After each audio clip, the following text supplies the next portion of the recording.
Well, just how was the Malaysian airliner brought down? One thing is clear. Small shoulder-fired surface-to-air missiles would not be able to reach the altitude the Boeing 777 was flying at.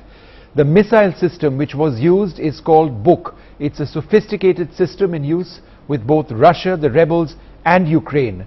Those who operated the missile would have been experienced. Ordinary conscripts cannot fire the system unless they're very highly trained. The big question is this: just who fired the missile in the first place?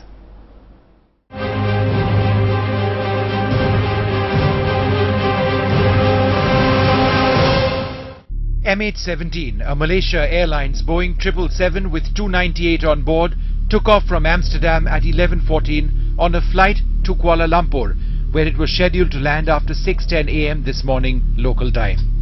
The aircraft was flying over the volatile Donetsk region of eastern Ukraine when contact with the aircraft was lost at 2:15 GMT. It now seems clear that a modern Russian-built surface-to-air missile system called the Buk by the Russians or Gadfly or Grizzly by NATO engaged the Malaysian airliner, since smaller shoulder-fired surface-to-air missiles would not have been able to reach the Malaysian airliner at the altitude that it was flying. A11 is a tank with 4 very large surface-to-air missiles on the back.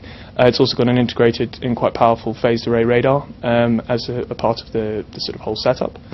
And yet there have been unconfirmed sightings of SA-11s around the Donetsk area in the last couple of days, so it's most likely to have been the system used to shoot this down.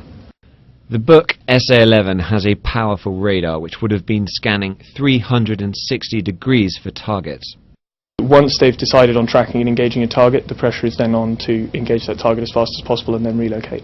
Even with that pressure, it would be difficult to mistake a fighter jet for a passenger plane. But military transports, which have been targeted recently, can appear similar. These are radar-guided missiles, so it will have essentially gone up close to the main body of the aircraft and then detonated on proximity fuse or warhead, which will have perforated the fuselage, the fuel tanks, engines, caused enough damage to take down the aircraft. And of course, civilian airliners are not armoured in any way, unlike military vehicles. The Buk is an extremely advanced surface-to-air missile system in use in the area by both rebel and Ukrainian forces. The big question: who fired the missile? MH17 was flying at 33,000 feet, well within its strike range. As it approached its target, a proximity fuse on the missile would have triggered the warhead, which would have exploded. Debris of the Malaysian Boeing 777, which disintegrated mid-air, was spread over several kilometers north of Torres in the Donetsk region.